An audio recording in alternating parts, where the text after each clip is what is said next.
Herzlichen Dank an die Musiker, die uns hier willkommen geheißen haben, meine sehr verehrten Damen und Herren, liebe Mitglieder des Sächsischen Landtages, liebe Mitglieder des Chemnitzer Stadtrates, liebe Frau Belz, Herr Neukirchner, liebe Chemnitzerinnen und Chemnitzer. Ich glaube, Sie sind heute alle hierher gekommen, weil Sie es kaum erwarten konnten. Und wir haben lange warten müssen, bis es möglich ist.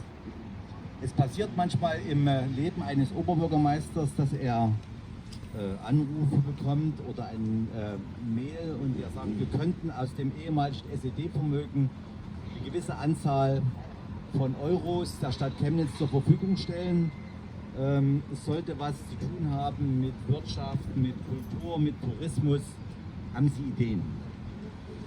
Und da ist es mir nicht so sehr schwer gefallen, weil ich weiß, dass es viele Ideen, viele Wünsche gibt. Aber wenn ich so in meine Post geschaut habe oder aufmerksam durch die Stadt gegangen bin, da war das Thema Klapperbrunnen immer ein Thema.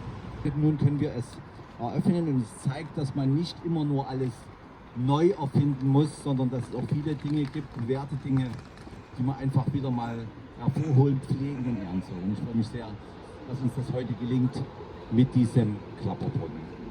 Und am Ende erzählt der Klapperbrunnen eben auch eine sehr persönliche und sehr Chemnitzer Geschichte, nämlich, dass Sie, sehr verehrte Frau Belz, jetzt wieder miterleben können, dass das Werk Ihres Mannes wieder steht und dass Herr Neukirchner als Enkel von Herrn Belz persönlich mitgewirkt hat, das wiederherzustellen und quasi eine Familientradition fortsetzt.